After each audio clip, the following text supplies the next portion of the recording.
Hadirin jemaah yang dirahmati Allah Subhanahu wa taala. Di bulan puasa ini timbul semangat kita beramal.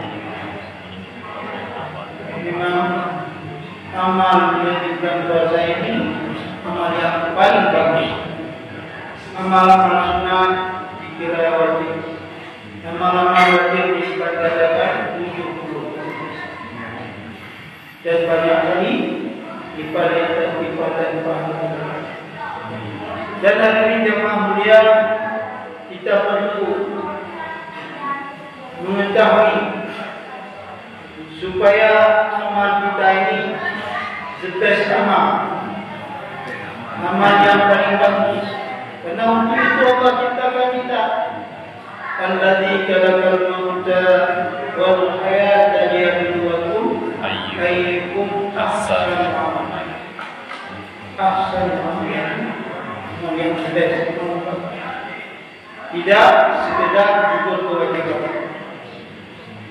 Jadi hadirin jemaah muda yang ulama katakan untuk mendapatkan amal-amal yang bagus ini harus ada 6 perkara dalam setiap amal. Dalam setiap amal kita ini harus ada 6 perkara, baik di puasa, di salatnya, zikirnya, zakatnya dan sebagainya. Yang pertama ini jemaah mulia, dalam setiap amal kita ini harus ada iman, yakin yang sahih kepada Allah Subhanahu wa taala. Makin tinggi iman kita, makin tebal iman kita, makin tinggi yakin kita, makin berterima amal kita di sisi Allah Subhanahu wa taala. Orang kafir, orang munafik, orang fasik, kalau dia beramal tidak dipandang oleh Allah Subhanahu wa taala karena keimanannya diragukan. Orang kafir kalau masa tsunami itu bangun rumah satu komplek, bangun masjid sendiri satu, namanya komplek Jekijen, macam dan sebagainya, komplek Buddha Suci. Ini orang-orang kafir yang malu. Tapi Allah Subhanahu wa taala tidak beri pahala sedikit pun kepada mereka karena yakin dan iman mereka. Dan di dalam Al-Quran digambarkan orang kafir ini beramal seperti tanah yang taruh di atas batu yang licin, lalu diguyur oleh air hujan. Adakah tinggal bekasnya? Tidak ada. Maka orang-orang kafir ini tidak ada. Kalau beramal pun dia mungkin kebaikannya di balas dunia, di akhirat nanti tidak ada lagi balasan. Maka untuk perkara itu hari-hari kita tingkatkan keyakinan kita kepada Allah Subhanahu wa taala. Bagaimana kita tingkatkan keyakinan kita? Kita lihat segala sesuatu ini datang daripada Allah Subhanahu wa taala. Kita pergi ke kebun, ini kebun ini pohon kopi macam ini Allah yang menentukan. Kita punya anak, ini ada dalam ayat. Afara'aytum ma tunum antum tahrukunahu am nahnu. Tidakkah engkau perhatikan rupa yang engkau panjatkan? Engkaukah yang menciptakannya? Bukan kerjasama ibu dengan bapak, maka terbentuklah jamin di dalam. Ini tidak ada lagi kerja kita membesarkan jamin ini dalam perut ini, kerjanya Allah Subhanahu wa taala. Dilahirkan pun kita harus dalam keyakinan selamat, bukan karena ada mak bidan, bukan karena ada dokter kandungan, tapi diselamatkan. Begitu juga afara'aytum ma tahrusun antum tahrifunahu am nahnu al-khaliqun. Tidakkah engkau perhatikan tanaman yang engkau tanam? Engkaukah yang menciptakannya atau kami?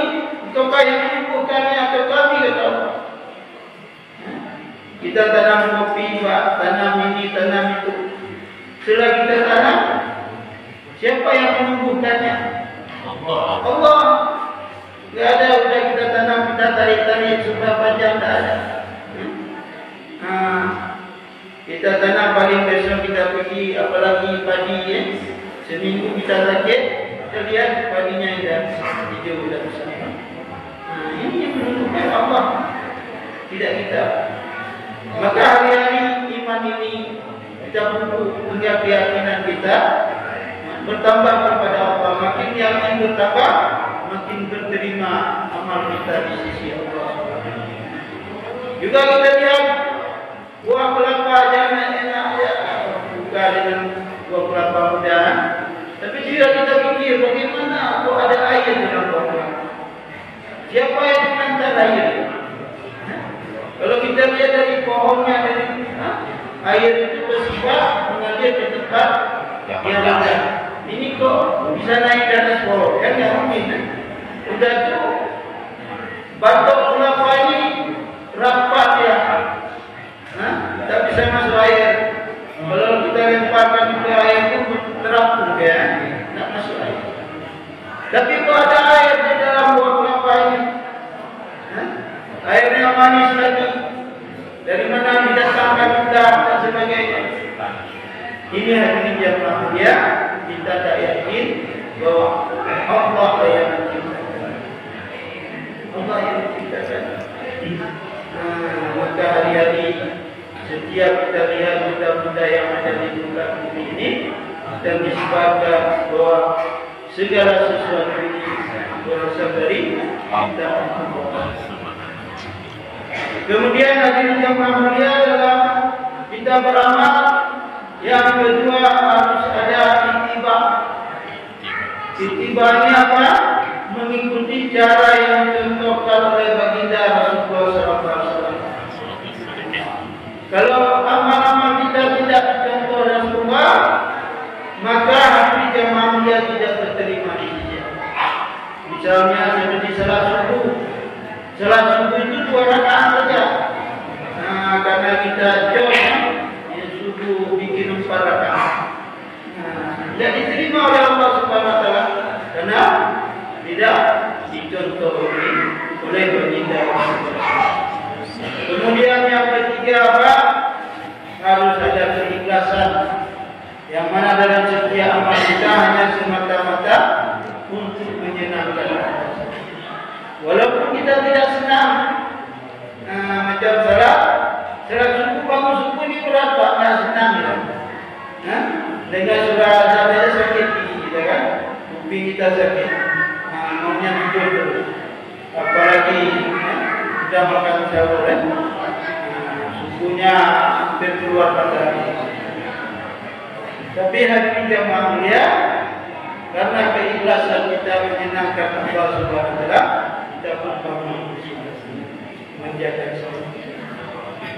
Kemudian hadirin jemaah mulia yang keempat, dalam setiap amal kita harus ada sifat ittiba.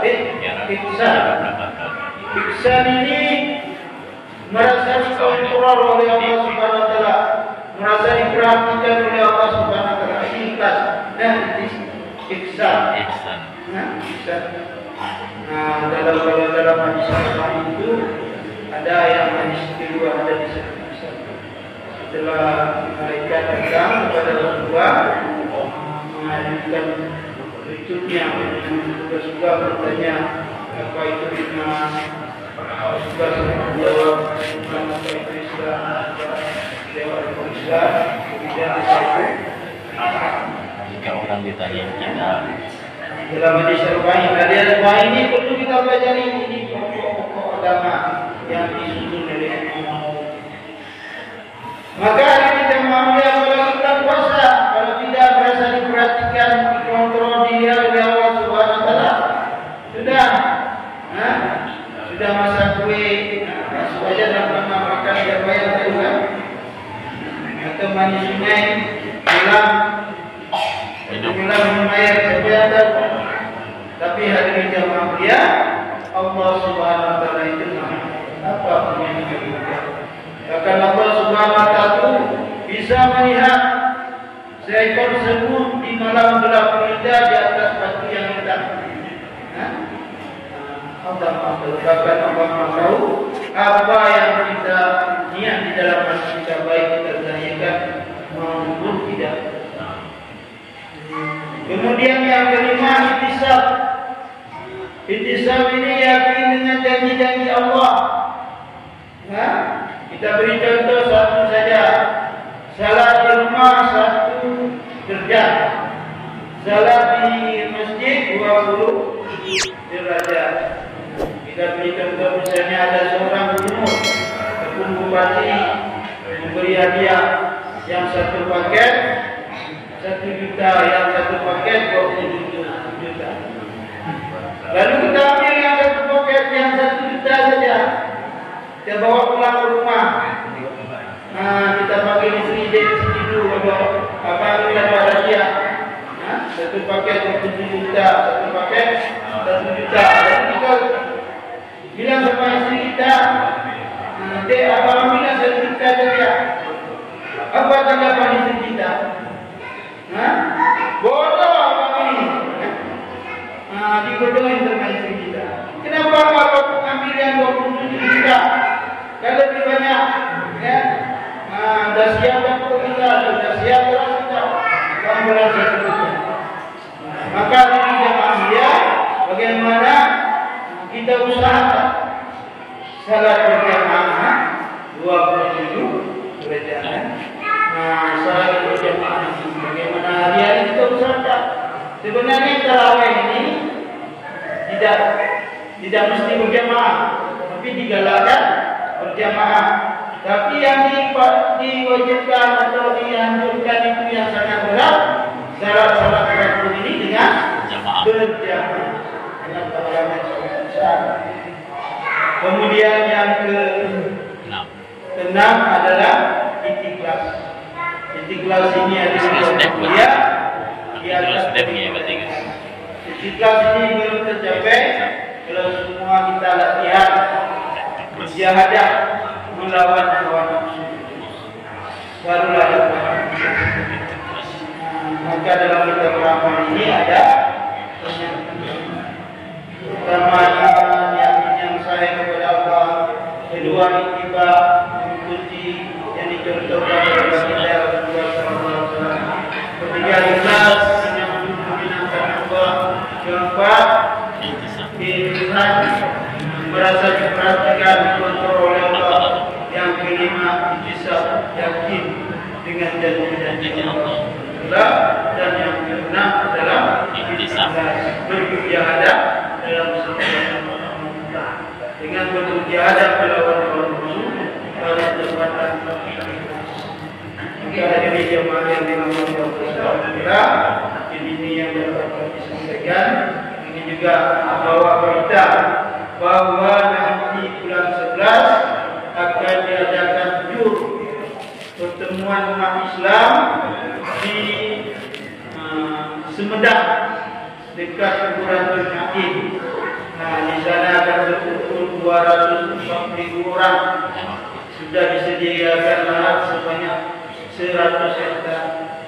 Nanti dari seluruh Indonesia dan akan datang juga jemaah dari luar negeri. Nanti di situ akan dibentuk jemaah-jemaah untuk diantar ke seluruh alam untuk mendakwahkan. Ini akan ada kebangkitan Islam. Akan ada kebangkitan Islam lagi. Namun hari jamaah dia diharap kita jangan jadi penonton saja, harus juga jadi pemain.